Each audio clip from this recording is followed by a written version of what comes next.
Coming up, Abraham Lincoln freed the slaves, and George Pullman hired them. a titan of industry made a name for himself. On the Pullman car, you were treated like royalty. He built a town and named it after himself. He hoped that it would be capitalism helping labor, while labor helps capitalism. But when Pullman's business took a hit, so did workers' wages, and they staged a revolt. People were tipping over rail equipment, setting them on fire. People lost their lives over the situation. It stands out as the most dominant case of the use of military intervention to crush a labor union. But some black Pullman workers were gearing up for an even bigger fight, Black people make a way where there is no way. leaving an indelible mark on American history as we know it. Without the Brotherhood of Sleeping Car Porters, there probably would be no modern civil rights movement. Pullman and the Railroad Rebellion, next on Chicago Stories.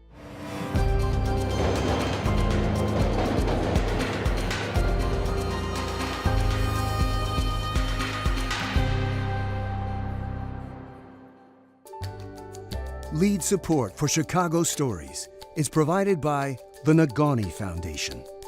Major support is provided by the Elizabeth Morse Genius Charitable Trust, the Tawani Foundation, on behalf of the Pritzker Military Museum and Library, and the Donna Van Eckeren Foundation.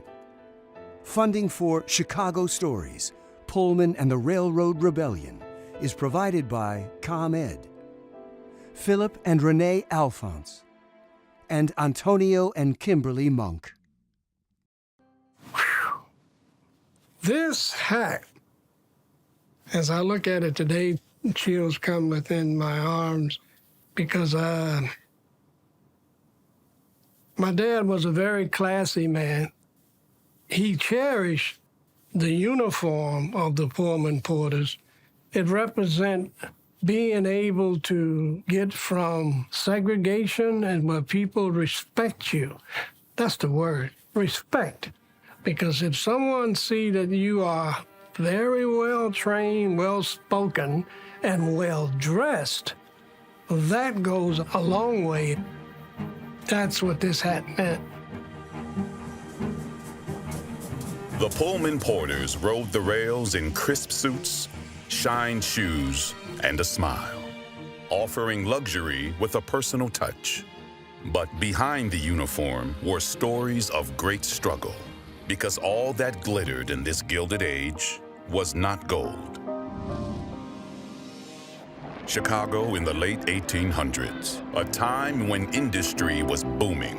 Hundreds of thousands of people flocked here, looking for work and a fresh start. Chicago was the fastest growing city in the world, certainly in the United States. The stockyards were here, the steel mills were here, the railroads came here. It was fertile ground for a local civil engineer, 26-year-old George Pullman. George Pullman was a self-made man. He grew up with his family in the state of New York and got into the business of moving some buildings for the Erie Canal. And that was a fortuitous moment for Mr. Pullman because that trade brought him to Chicago. Back then, Chicago was a swamp. The mud in the streets was deep enough to drown a horse. Pullman was hired to lift multi-story buildings a half-dozen feet above a new sewer system, sometimes while the people remained inside. He was making a name for himself. He was a shrewd businessman, was sincere and hardworking, and so people believed in him. By 1860, 11 rail lines crossed through the city of Chicago. This was the place to be if you wanted to capitalize on rail and transportation. This was an economic engine that was just exploding here in Chicago. George Pullman seized the opportunity. George Pullman was fascinated with improving rail efficiency and passenger comfort. Until this time, overnight travel on the railroad was unpleasant and cramped.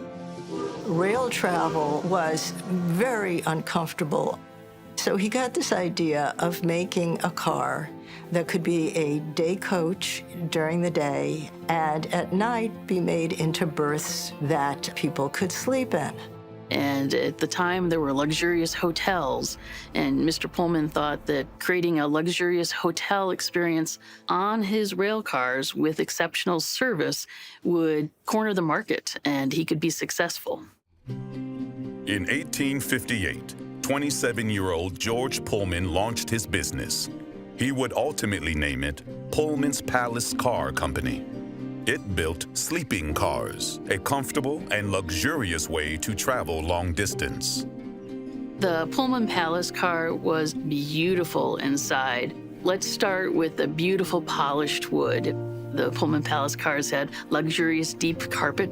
Your eye might be drawn up to the gas lamps and lanterns that were inside the car. So everything about the car said you're in a plush hotel on wheels. Pullman would lease his cars to the various railroads, calling it luxury for the middle class. Well into the 20th century, the company's logo showed perhaps its greatest asset, the Black Porter. On the Pullman car, you were treated like royalty. The porters might have to take linen to the people living in a sleeping car. They would have to use a berth key in order to make the bed come out for the sleeping car. Alongside the team of porters often came a Pullman maid. On the train, the Pullman maid was responsible for greeting women passengers and their children to get them set up. The maid would then be tasked with the responsibility of taking care of the children. And then they would also provide manicures, hair care, and help them to dress. But the maids were not as prevalent as the porters because there would be only one maid per train and only on the deluxe or cross-country trains. George Pullman hired recently freed slaves and their descendants. On Pullman sleeping cars, the team of black porters and maids catered to passengers' every whim. Abraham Lincoln freed the slaves, and George Pullman hired them. He thought that a class of ex-slaves would make the most deferential porters on his cars. And it certainly shaped the way in which passengers understood their interactions with porters and maids, and that very deeply rooted kind of antebellum racial sensibility, that's for sure. While the rigid Jim Crow system that existed in the South didn't exist here, there were still limits to just how far they can go. After Abraham Lincoln's assassination in 1865, a train carried the president's body from Washington, D.C. to Springfield, Illinois. Behind the funeral procession, a Pullman sleeping car offered comfortable quarters for several dignitaries. It got a lot of press and media attention. People started to pay more attention nationally to this beautiful car that Mr. Pullman had created and built. New orders came pouring in, and by 1879, the company had 464 cars for lease and gross annual earnings of $2.2 million. In today's money, that would be more than $65 million. As production grew, so did Pullman's workforce: draftsmen, carpenters, painters, and more. Most of the factory jobs were held by the Southern and Eastern European immigrants. It is a job that demands extensive hours. There's no such thing as a day off. Railroad captains of industry really are demigods. And we have this incredible polarization between the extremely wealthy and workers who are producing all of this wealth, but don't have any means whatsoever to gain control of some of it. And as a result, they live in squalor, they work in dangerous conditions, and they're bereft of any political power. George Pullman claimed to do as much for labor as any man living, and said he tried to treat his men squarely. In exchange, he expected loyalty. Pullman, along with other industrialists at the time, had a concern about keeping their workers in the workplace. So maybe we have to pay them a little bit more because we want them to come back. Maybe we don't want to kill them in the workplace because we want them to come back. maybe we don't want them living in squalor where they could suffer disease because we want them to come back. In 1880, George Pullman bought 4,000 acres just south of Chicago and established a company town where his white employees both lived and worked. He named the town Pullman. He hoped that it would be capitalism helping labor, while labor helps capitalism. Pullman's vision, a capitalist utopia where everything a worker might need, from housing to goods and services, sat right within the town's borders. The company itself actually had no restriction to race who would live in the town of Pullman, but let's face it, there were societal limitations based on race. Predominant workforce that were doing the manufacturing were mostly white workers, and so that was the bulk of the residents here in the manufacturing town. Porters and maids lived closer to the rail lines, in neighborhoods like Bronzeville. So George Pullman built very comfortable, luxurious homes for the time. The workers could rent them from the company, and it was an opportunity for workers to sort of improve their lives. So behind me is a good example of the row houses that were built here. These houses would have belonged to skilled workers and managers. They had their own running water inside. That was unusual except for well-to-do people. That plus the gas lighting. They washed the macadam streets every day. They picked up the trash. It really was an uplift for many of the workers from the kind of living situations that they had before. Not only was it good for workers, it was also good for business. It was his town. He collected rent. He grew the food that people bought, the shopping center, the arcade. Everything there went into the profit, including the church rent. For the first 13 years, it ran like a well-oiled machine. At its height, the town of Pullman housed a total of 12,000 workers and their families. Pullman's heavy hand had a far reach, from the books in the library to goods in the grocery. On the surface, everything is beautiful and clean. People from the outside would come here and think of this as an ideal community.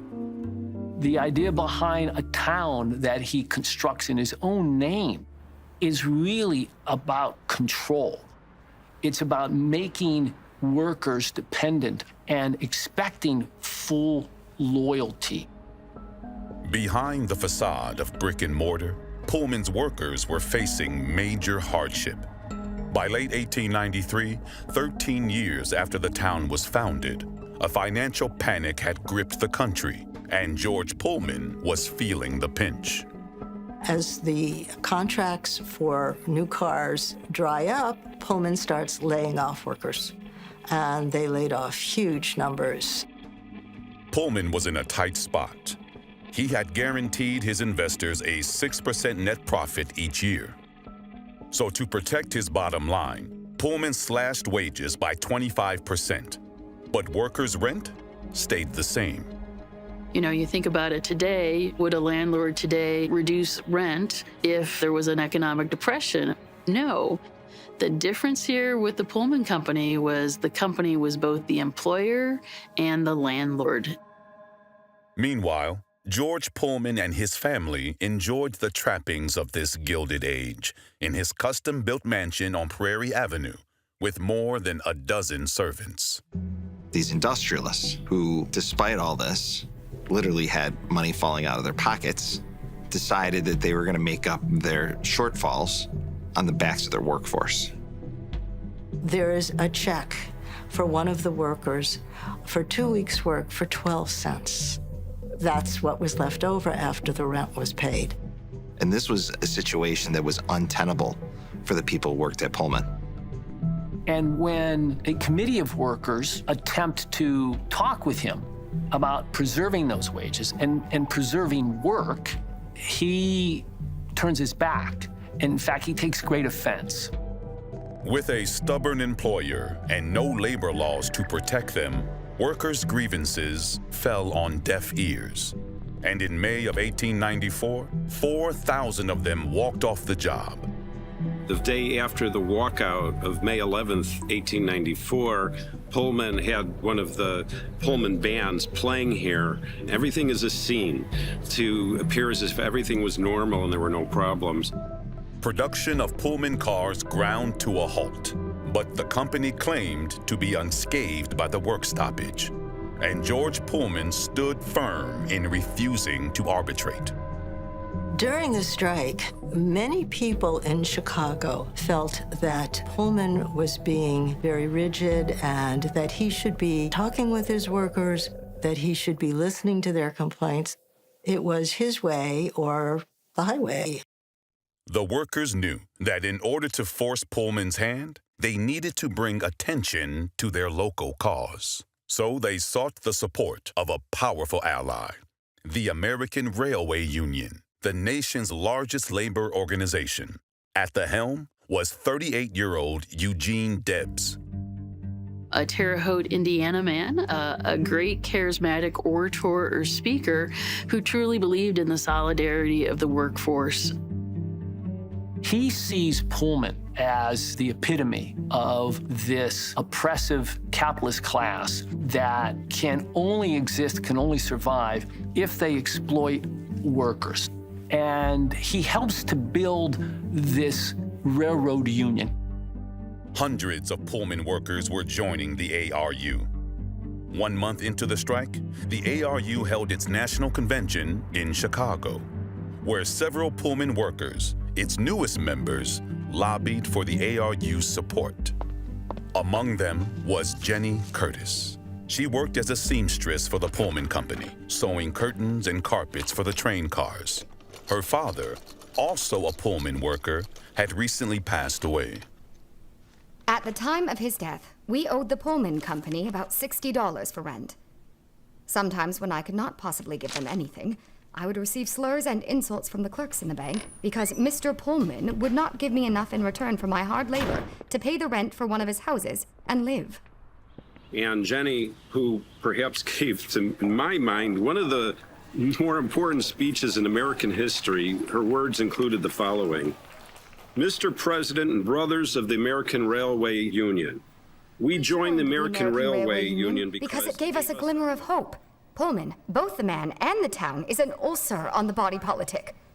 It will go on, brothers, forever, unless you, the American Railway Union, stop it, end it, crush it out. And so I say, come along with us for decent conditions everywhere.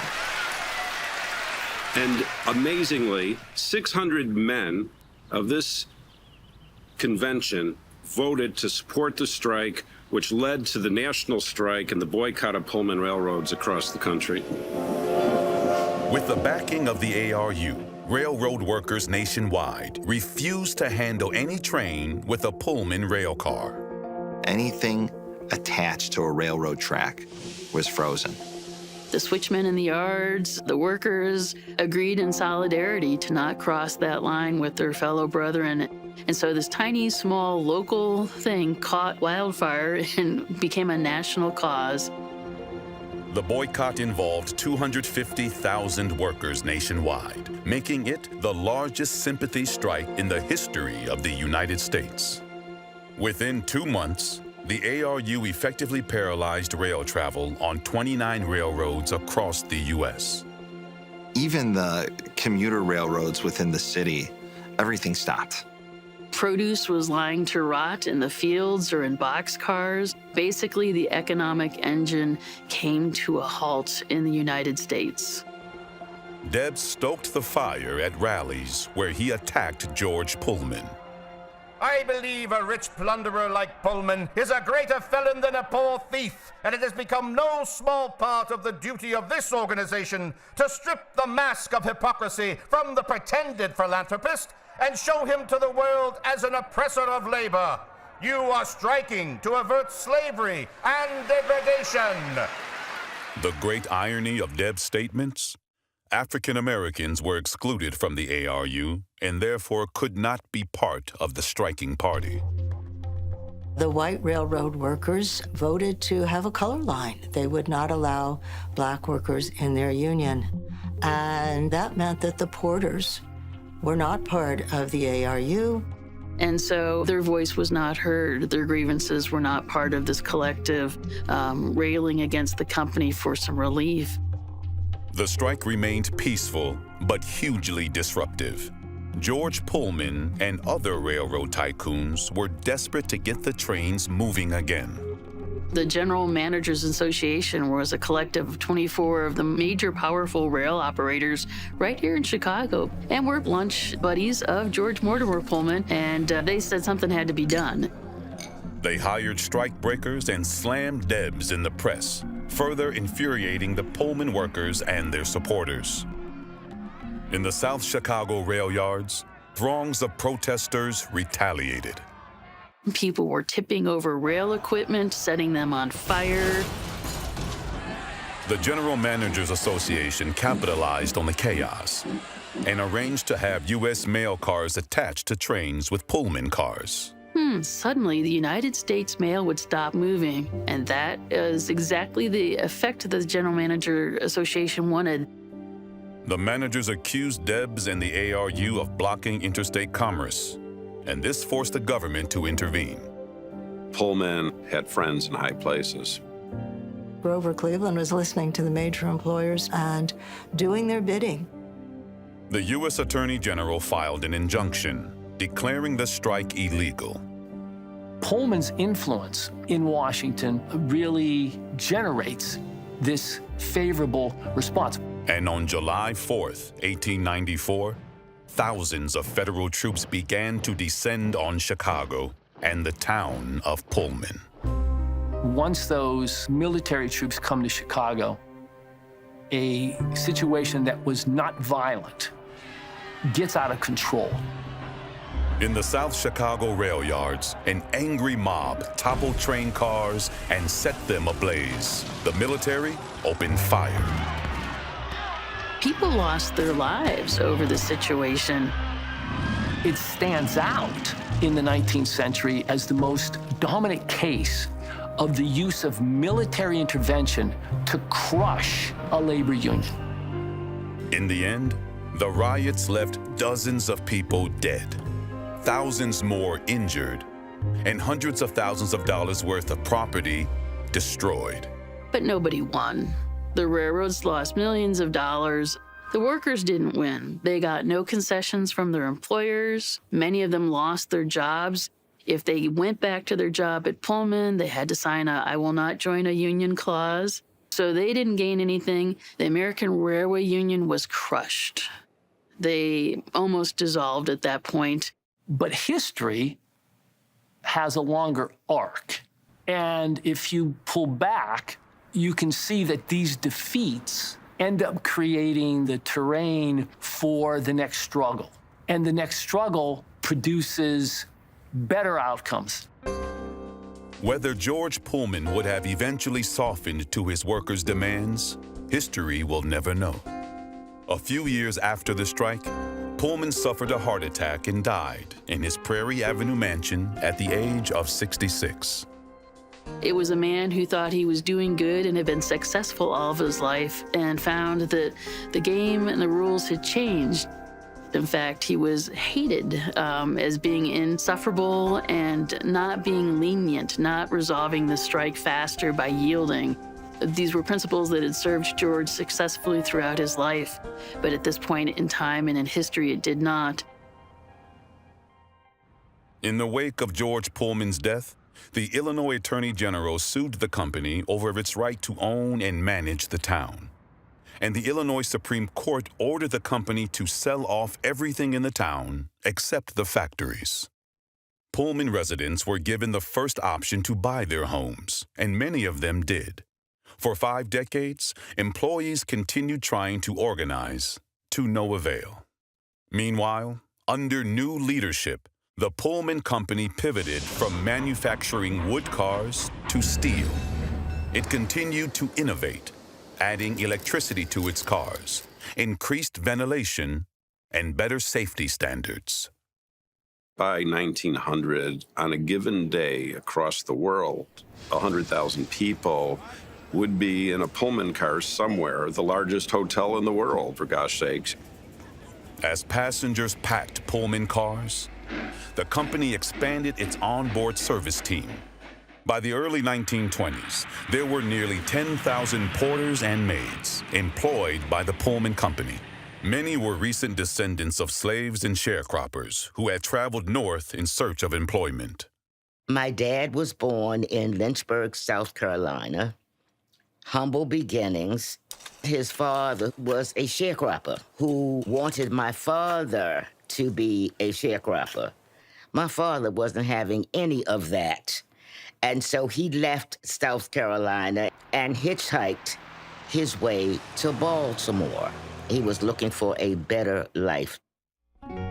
Oscar James Webb Sr., because I'm Oscar James Webb Jr., he was born in Macon, Georgia, and then migrated to Chicago.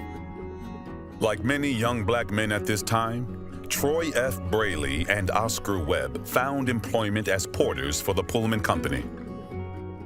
They were trustworthy people, and they were very polished.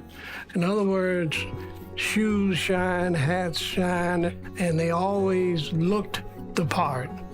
That was the thing that gave them the sense of pride and respect in their communities. People in the community would literally stand out like a parade, watching them come home, like, wow, who are these guys? You know, they had the old doctor bags, the leather doctor bags, and they'd be filled with tips that they had acquired from traveling from state to state. My father used to be on the road 4 or 5 days at a time, and he would travel from Chicago to San Francisco to New York, back up to Chicago. He always had candy. He would give the kids a sucker, and from there go tell their mothers and fathers, the porter just gave me a sucker. And then they were, oh my, then they were up to tip. He might have left home empty, but when he come home, he was full of cash. Although you weren't paid a steady wage, oftentimes what you made in tips exceeded what was available for a typical wage employee who happened to be black. It was an opportunity to enhance his station in life and enhance the family station in life as well. The onboard team made a ride on Pullman's Hotel on Wheels a class above the rest. The smiling, servile staff was featured prominently in Pullman ads. The Pullman Company never saw Pullman porters and maids or African-American employees in any kind of light of equality. The Pullman Company never saw them as the skilled, vital workforce that they in fact were. Porters routinely worked 20-hour shifts several days in a row and were away from their families for long stretches of time. They often slept in the smoking car and for as few as 3 hours per night. In the 1982 film Miles of Smiles, Years of Struggle, porters shared their experiences. And during the night, you're trying to sleep, somebody comes in and leaves the door open, and all night long the door is slamming. The door is slamming. And like you can't get into sleep. It was hard work, it was long hours. You were constantly at the beck and call of white passengers. They oftentimes had to buy their own shoe shine kits. They had to buy their own towels and supplies. Some of them could, in fact, make a decent living, but it was always insecure because it was always based on tips.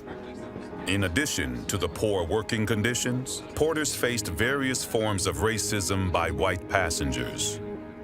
Those gentlemen had to kind of accept that with a smile and just keep on moving. If I go back there and create a problem, I'm just as stupid as he is. So I ignored the whole thing. And had they talked back or anything of that nature, they may have been dropped off in whatever city that they were in. Just as slaves were named after their master, porters were often called George, after their now deceased employer, George Pullman. So there was a kind of dehumanizing component to that. These weren't, skilled individuals, but they were rote cogs who provided subservient service and did not need to be recognized as human beings or as individuals at all. You either accept it or you reject it. It depends on what kind of porter you are. Well, I accepted it. But of course I didn't like it. Well, what can you do? In the 1920s, the Pullman Company employed more black workers than any other U.S. corporation. As the workforce grew, so did its influence. Porters played a major role in advancing black culture, carrying black newspapers like the Chicago Defender to nearly every corner of the U.S.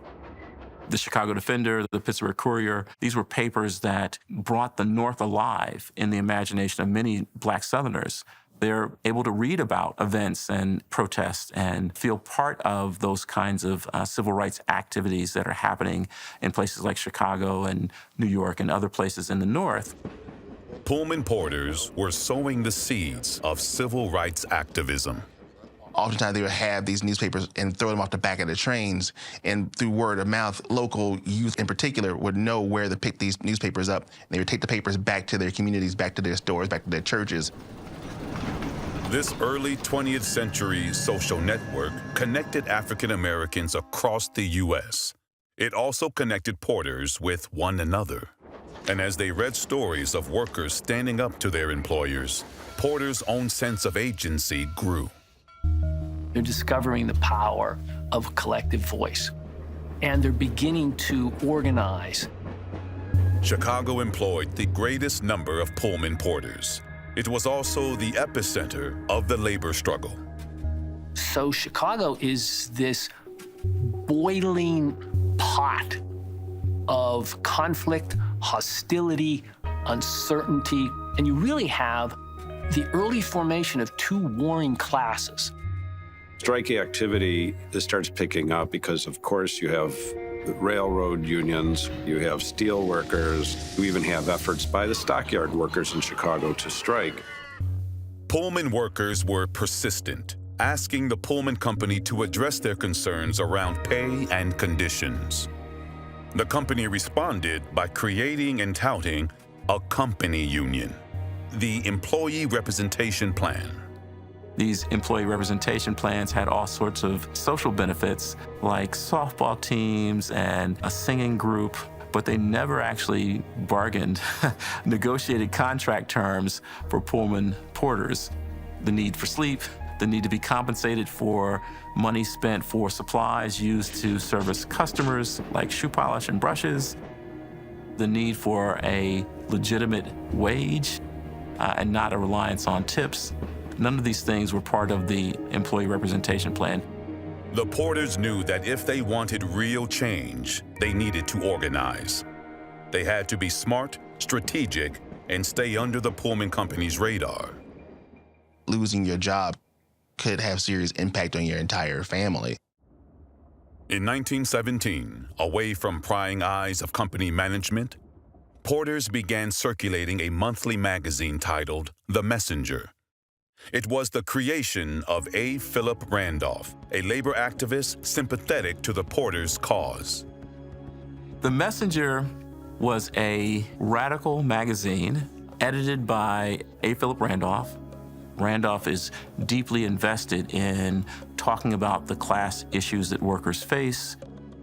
He saw the importance of being a free citizen, to being an independent American, not being controlled or dictated or limited by your skin color. He saw how that was deeply implicated with your economic power. Editorials in the Messenger campaigned against lynching and called for integration. It also urged its readers to join black unions. The fair treatment of black workers is part and parcel with a broader kind of social contract around equal justice. What he would say is that you could not achieve genuine social justice without economic opportunity and civil rights. In the Messenger, Randolph took direct aim at the Pullman Company's new president, Robert Todd Lincoln, son of the great emancipator. He wrote, "By sentimentally appealing to the name of Abraham Lincoln through his son, it is a most unhappy and pathetic gesture. For Abraham Lincoln freed Negroes from economic exploitation as chattel slaves, whereas his son, Robert T. Lincoln, has lent his influence and name to the notorious exploitation of Negroes as Pullman slaves." The U.S. Attorney General referred to Asa Philip Randolph as the most dangerous Negro in the United States, simply because of his ability to influence masses, to awaken the dead, if you will. Randolph wasn't afraid to ruffle feathers and wouldn't be intimidated by the Pullman Company. The Porters felt he was just the right man to lead their union. Randolph was a socialist, labor activist, a great orator, a fiery individual, a highly intelligent individual. Through his writing and advocacy, Randolph proved that he would go to bat for black workers and challenge the status quo. He let them know that this is about dignity. You guys are men, you have to stand up for yourself. You can't let these people walk over you. And when they saw how he looked at them, they said, this is the guy who we want to lead us. Randolph agreed to head their union. They named it the Brotherhood of Sleeping Car Porters. They had long-standing grievances and clear demands. The Brotherhood demanded fair wages, more time to rest on the train. They didn't want to be referred to as George. They wanted their name to be known. By 1925, the Pullman Company employed 12,000 porters, and Randolph wanted to organize as many of them as possible. After all, there was strength in numbers. Randolph was advised that if you wanted to get the support of the porters behind you, you had to win the support of Milton Webster. A former Pullman porter and community organizer, Webster established the Brotherhood's first local office in Chicago and became vice president of the union as a whole. He and Randolph paired well together. Randolph was the intellectual. Webster was the union pragmatist. Pullman maids played an early role in the organizing efforts. Webster, by many people's accounts, was not necessarily somebody who thought women should be working. A. Philip Randolph was more willing to make sure that women were included in the union. Though outnumbered by porters, as they were on the trains, the maids were considered union members with full voting rights. Porters' wives and daughters also played an essential role in organizing efforts by creating the Ladies' Auxiliary. Those councils were active as fundraisers, as hostesses, as people who were going out and spreading the word of the Brotherhood. The Ladies' Auxiliary organized rallies, educated the public about unions, and cooked meals for A. Philip Randolph while he toured the country meeting with porters. My mother was involved in the Ladies' Auxiliary. Oftentimes, we don't give the women the credit that they deserve for their involvement. She was the woman behind the man. The Women Ladies Auxiliary was the secret weapon. You know, they did fundraising for these gentlemen. They organized for these gentlemen. Meanwhile, the Brotherhood promoted manhood rights. I think Randolph was somebody who appreciated what was then called the new Negro woman, somebody who was independent, politically savvy, and who recognized that the race problem was something that men and women had to address. Now, Randolph's view of the perfect future and Black women's view of the perfect future may be quite different. In the Brotherhood, gender equality would follow racial equality. Negroes want the same things that white citizens possess. All of their rights. They want no reservation. They want complete equality. Social, economic, and political. A. Philip Randolph was a wonderful man with a huge voice, tall and stately, and just wonderful to be around.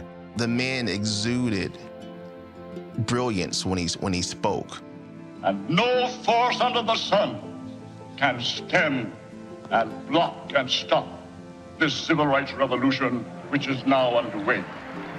Randolph and the Brotherhood traveled the country, preaching their message of fair treatment and fair wages in other cities where Pullman had a presence, including Oakland, St. Louis, Baltimore, and New York.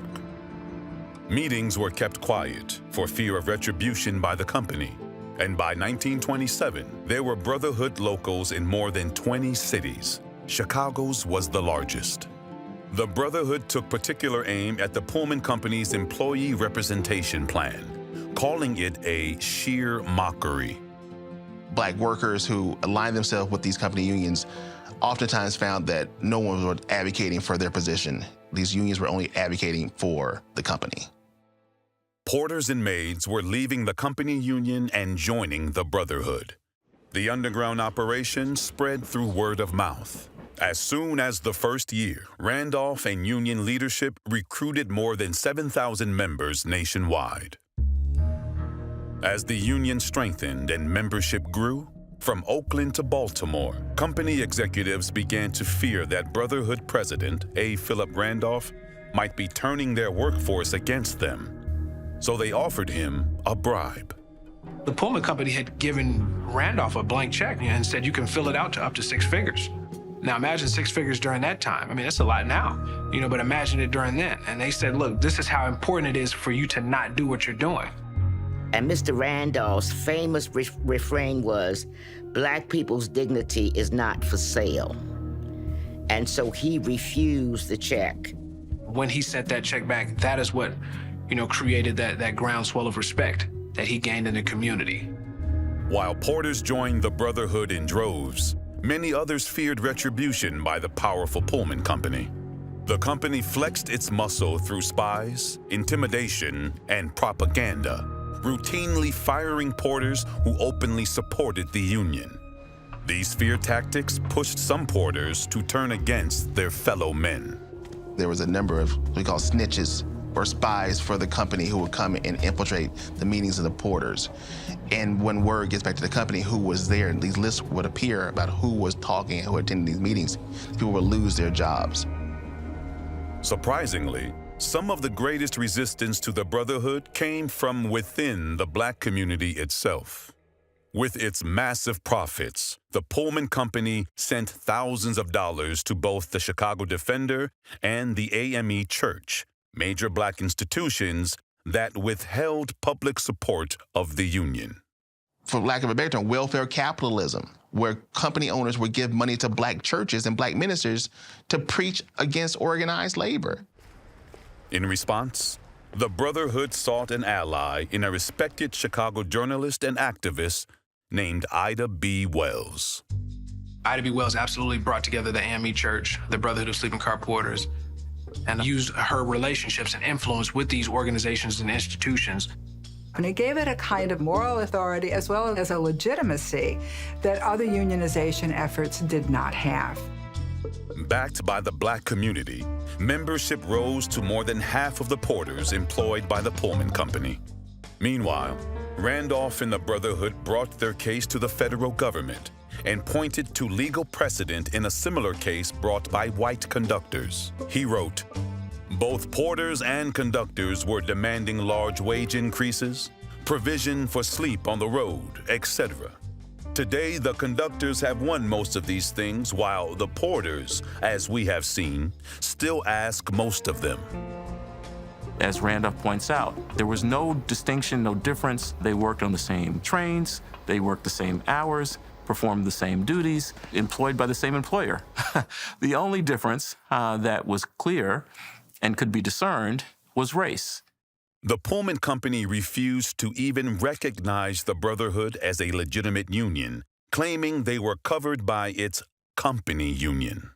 So the government decided not to intervene, a stance it would maintain through at least 4 more appeals. The porters were running out of options, and by 1928, Brotherhood members were losing faith. The stock market crash the following year made matters even worse. After the Depression kicked off, it was a very tense time. People who needed these jobs in order to maintain their family, they didn't want to risk losing it. And the Pullman Company knew that, so they threatened to replace them with what they called scabs. Brotherhood members referred to the time as the Dark Days. The Great Depression left half of the country's African Americans unemployed. The Pullman Company furloughed nearly all of the maids, which it deemed non-essential. It also fired thousands of porters. Many who remained chose to abandon the Brotherhood and cling to their precious jobs, knowing it would be near impossible to find work elsewhere. If we lose our foothold here, we may have to go back to Mississippi, and we don't want to go back to Mississippi. Our children can't go to school in Mississippi. I can't be a man in Mississippi. My wife can't be safe. Her Black women's body cannot be protected in Mississippi because I have no rights there. So I'm not going to rock the boat because I have too much to lose here. It looks, my friends, like a real landslide this time. In 1932, the country elected its 32nd president, Franklin Delano Roosevelt. Happiness lies not in the mere possession of money. It lies in the joy of achievement, in the thrill of creative effort, the joy, the moral stimulation of work. In his first 100 days in office, Roosevelt signed more than a dozen major bills into law, including the National Industrial Recovery Act, which guaranteed collective bargaining rights to workers, and the National Labor Relations Act, which outlawed company unions that didn't provide workers with independent bargaining power. Private enterprise in times such as these cannot be left without assistance and without reasonable safeguards, lest it destroy not only itself, but also our processes of civilization. Roosevelt was a friend to labor, and A. Philip Randolph seized the opportunity. So he figures out really how power is used in America, and he understands that as powerful as the George Pullmans of America are, there are people even more powerful, and that would be the President of the United States. That would be the political class in Washington. Joining forces with other labor groups, A. Philip Randolph and Brotherhood leadership lobbied Congress, asking to be recognized as the official union representing the porters. And this time, the government responded with legislation that protected porters' right to organize. Now they were able to form a counter-union to these company unions and have the workers vote on who they wanted to represent them. The Pullman Company could no longer claim that its company union, the Employee Representation Plan, had jurisdiction over the porters, and the Brotherhood of Sleeping Car Porters became an official charter of the American Federation of Labor. Now we have the first Black labor union in United States history. On August 25th, 1937, 12 years after Brotherhood members began their fight, they signed the first agreement between a union of African American workers and a major U.S. corporation. That's how you get things done. You organize, you meet, and then you negotiate. They achieved higher wages, a cap on monthly hours, and better job security. The Pullman porters weren't just pieces of machinery. They were men of respect. They were men of dignity. In the decades that followed, the Brotherhood, as well as the Ladies' Auxiliary, emerged as key players in the civil rights movement. They really learned how to be organizers and how to be advocates as a result of the tutelage that they had through Randolph and the Brotherhood. The Black freedom struggle was informed by Black organized laborers who saw that there was something better out there. The fight for racial justice and the fight for economic justice are completely and totally linked. Some of the most significant events of the civil rights era were shaped by the Brotherhood and its members. Rosa Parks was the secretary of a gentleman by the name of E.D. Nixon. E.D. Nixon was the local president of the NAACP. E.D. Nixon was also a former Pullman porter who led the Brotherhood's Montgomery chapter. So when Rosa Parks was arrested for refusing to give up her bus seat, Nixon drew inspiration from his mentor, A. Philip Randolph. He leveraged his network and organized. So with their phone bank, they were able to raise $72,000. And that is basically what helped them fuel the bus boycott and bail her out of jail. The union also helped give rise to other historical figures, like Martin Luther King Jr. A. Philip Randolph was really a mentor to Martin Luther King and helped him understand the power of sit-down strikes and boycotts, which translated into trying to end Jim Crow in the 1940s and 50s and early 60s. In 1963, 250,000 demonstrators gathered at the nation's capital to promote civil rights. Randolph and the Brotherhood had been planning the march for 2 decades. Not only are Negroes struggling to achieve a transition from second-class to first-class citizenship, but that our white brothers and sisters are marching arm in arm with the Negro citizens of the country. A. Philip Randolph gave a poignant speech before calling Dr. Martin Luther King to the podium. The March on Washington is not the climax of our struggle, but a new beginning, not only for the Negro, but for all Americans who thirst for freedom and a better life. When Dr. Martin Luther King gave his speech in Washington, that was back on the backs of A. Philip Randolph and the Pullman porters. The achievements for his members and the achievements for workers and Americans writ large to make America a more democratic and egalitarian society is probably a greater achievement than any labor leader has managed for America. Without A. Philip Randolph and the Brotherhood of Sleeping Car Porters, there probably would be no modern civil rights movement. Many also credit the Brotherhood with the birth of America's black middle class. There was a possibility that, we could make money and buy a home and send our children to college so that they can do something better. And if it wasn't for people like A. Philip Randolph and Milton Webster and E.D. Nixon, we may not have had those opportunities. Opportunities that echoed through generations. The Pullman Porter descendants have a long lineage of people that have been blessed with the bloodline of Porters. Porter's children and grandchildren include some of the most prominent African Americans in our nation's history. From Willie Brown, former mayor of San Francisco, to comedian Whoopi Goldberg, to the former First Lady, Michelle Obama. I'm just proud of the fact that they all, not only my father, but all of the Pullman Porters, stayed and they fought for what they believe should be theirs. Baltimore porter Troy F. Braley eventually ran his local office for the Brotherhood of Sleeping Car Porters. For 3 decades after the union's first contract, Braley and the Brotherhood continued to push for even better conditions for its members. Dear Brother Braley, this is to acknowledge receipt of your letter of February 4th, 1955. There is no reason why the porters should be forced to sleep in beds, such as described in your letter.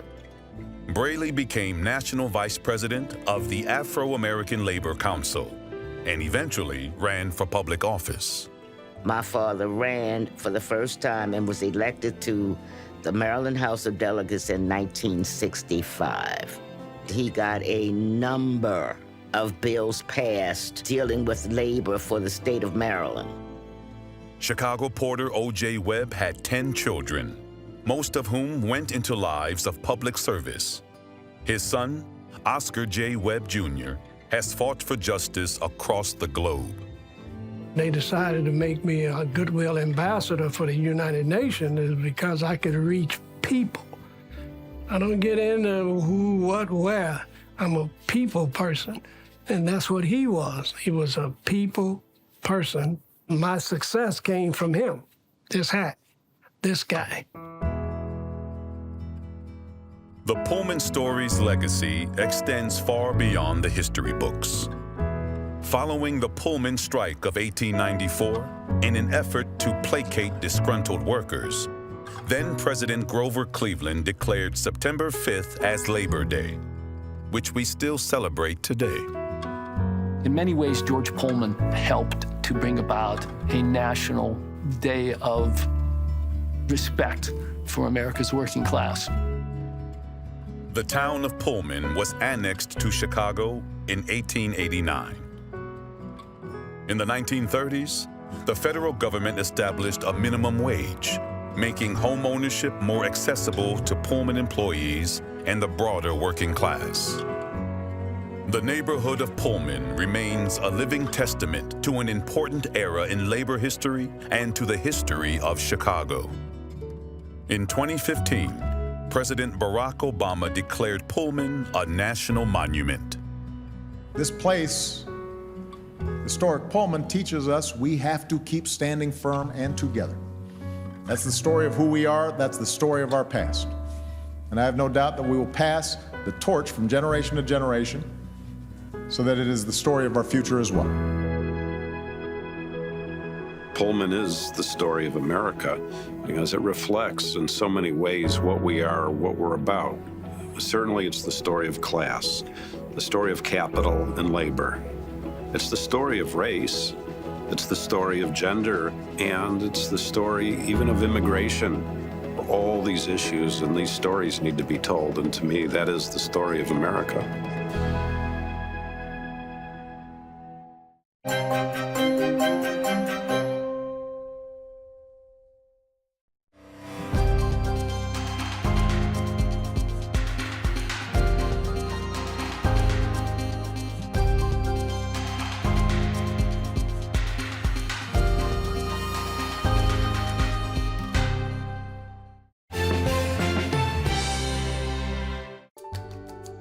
Lead support for Chicago Stories is provided by the Nagani Foundation. Major support is provided by the Elizabeth Morse Genius Charitable Trust, the Tawani Foundation on behalf of the Pritzker Military Museum and Library, and the Donna Van Eckeren Foundation. Funding for Chicago Stories, Pullman and the Railroad Rebellion is provided by ComEd, Philip and Renee Alphonse, and Antonio and Kimberly Monk.